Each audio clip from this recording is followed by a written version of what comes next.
This is the Norwegian Spirit, and for the next 12 days, we're going to be on board cruising all the way from Sydney, Australia, through to Auckland, New Zealand. A cruise like this should have cost us about $7,000, but when you find a website that says it gets 94% discounted cruise, it's really hard to say no. Just like the $1 a day camper van rentals, these deals are available to everyone.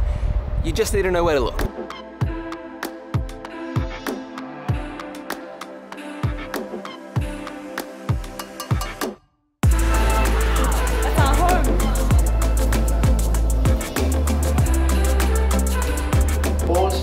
Are now ready and available for your enjoyment. Wow! Whoa!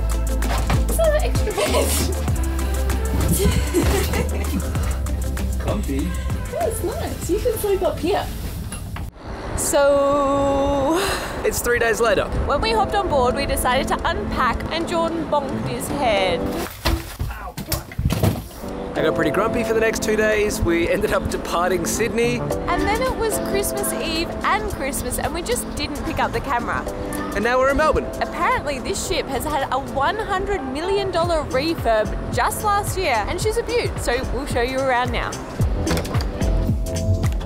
To give some context, the Norwegian Spirit is the smallest of all of the Norwegian cruise lines and is about half the size of their biggest ship. Holds about 2,000 people and is roughly about the same size as the Titanic, which sounds big, but when you put the Titanic next to a modern cruise liner,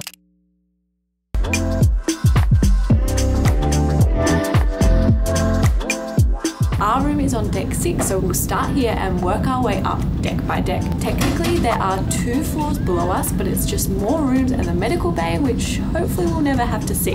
This floor is almost completely made up of rooms, both external and internal. There are technically 2 restaurants on this floor as well, but to get to them we have to go to floor 7, and this is where things start to get interesting. We have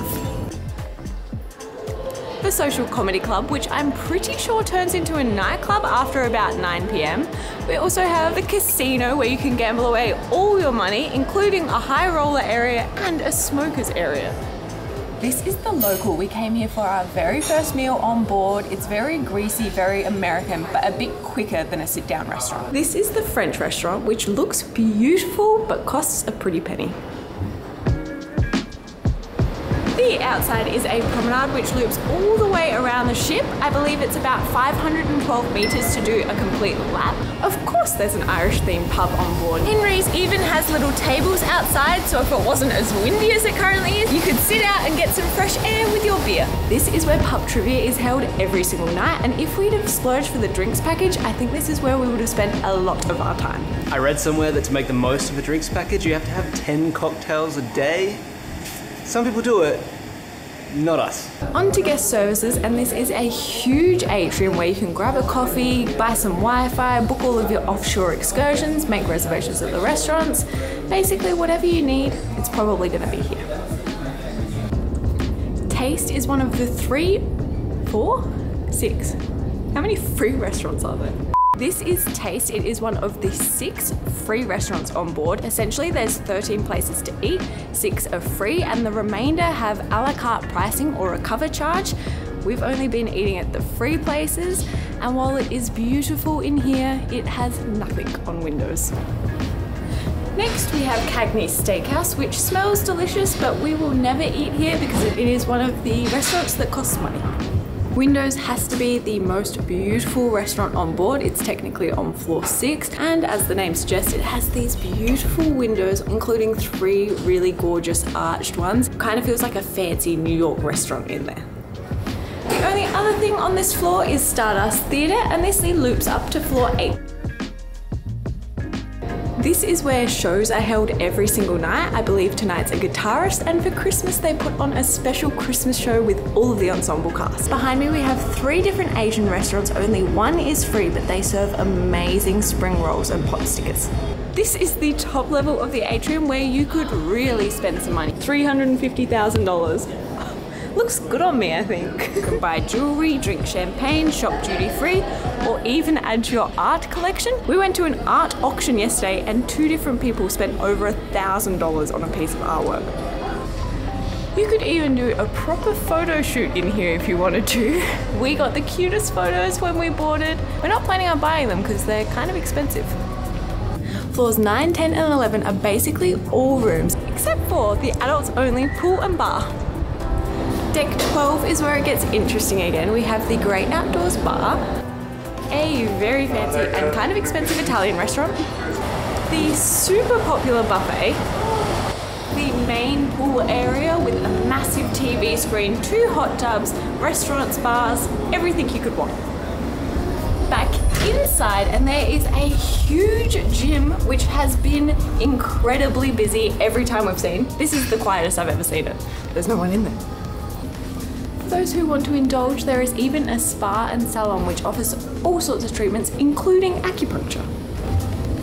The Spinnaker Lounge is where we have been spending a lot of our time because there is all of these gorgeous floor-to-ceiling windows, which we don't have in our room.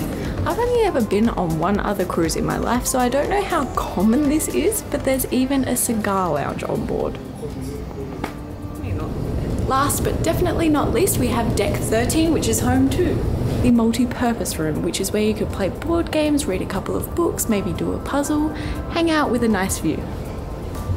This is the beer garden, which, judging by the smell a lot of the time, smoking is permitted here. It kind of feels like any spare space outside, they will fill it with sun lounges. So there are heaps up on this floor, even in spaces that it seems a bit odd. But why is this here? If the gym isn't your thing, there is an outdoor running track. If you are so inclined, you can even practice your golf swing. Driving? Golf? Golf. Even practice golf. Last but not least, there's a basketball court.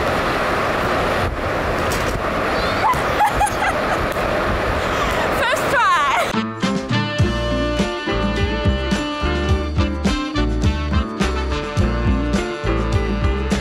We've made that stupid deal with each other that people tend to make on cruises because you're eating so much food, where you agree to take the stairs every single time. But that tour took 1 hour and 4,200 steps. I don't even know how many flights of stairs, like 20? When I was a travel agent years and years ago, I used to have customers come in and ask about discounted one-way or last-minute cruises. I had no system to access those cruises, and to be honest, I thought something so good had to be made up. Fast forward a couple of years and we are trying to find a way to travel the globe for as cheaply as possible with a super flexible schedule. The idea of cruises popped straight back into my head. After a few days looking on the internet, we managed to find a site claiming to do exactly what those customers said it would do. Super discounted cruises, one way or really last minute. We dived straight into the site and looked for anything and everything to get us from A to B, but never really hit the mark. It was always a little bit off or a touch too expensive. Until now. What's crazy is we booked this for over 50% off. And that's not even the best deal. They have cruises for up to 94% off. Last but not least, there's a basketball court.